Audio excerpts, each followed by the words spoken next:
அதாவது உங்கள் தலைவர் ஏங்க இப்படி இருக்காரு, உங்கள் பொண்டாட்டிக்கிட்டே நேர்மையா இல்லையா அப்படின்னு கேட்டால், மற்ற கட்சி அரசியல் தலைவரெல்லாம் எவ்வளோ பொண்டாட்டி வச்சுருக்காங்கன்னு ஒரு ரசிகையை கேட்டால் என்னங்க பண்ணுவீங்க?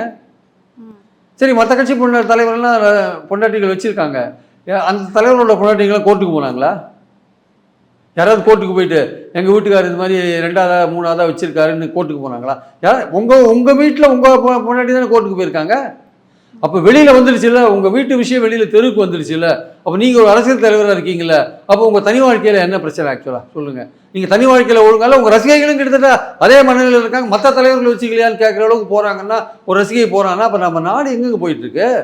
இந்த ரசிகைகள் எங்கே போயிட்டுருக்காங்க? இவர் எப்படி இந்த கூட்டத்தை வச்சு ஒழுக்கத்தை போதிக்க முடியும், நேர்மையை போதிக்க முடியும், நல்ல விஷயங்களை அவங்க மனசில் எப்படி விதைக்க முடியும்?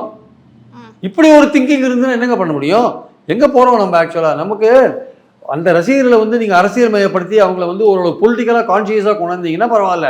நீங்களே அரசியல் பேச மாட்டேன்றீங்களே, நீங்களே பத்திரிகை நிறுவனங்களை சந்திக்க மாட்டேன்றீங்களே, நீங்களே பட்ஜெட்டை பற்றி கருத்து சொல்ல மாட்டேன்றீங்களே, நீங்களே பலவிதமான மத்திய அரசோட குற்றங்களை சொல்ல மாட்டேன்றீங்களே. உங்களுக்கே இந்த நாட்டில் நடக்கிற பல விஷயங்கள் எப்படி நடக்குதுன்னே தெரியல. மீனவர்கள் பிரச்சனைக்கு கடிதம் மட்டும் எழுதுறாரு சீஃப் மினிஸ்டர் பேசுறீங்க. மீனவர்கள் பிரச்சனையை ஸ்டேட் கவர்மெண்ட் போய் ஸ்ரீலங்கன் கவர்மெண்ட் நேரடியாக பேச முடியுமா? இன்னைக்கு இருக்கிற சிஸ்டத்தை அது பாசிபிளா? மத்திய அரசு தான் பேச முடியும். இன்னொரு நாட்டு அரசாங்கத்தோட மத்திய அரசு தான் பேச முடியும். நம்மளால என்ன பண்ண முடியும்? கடிதம் தான் எழுத முடியும்.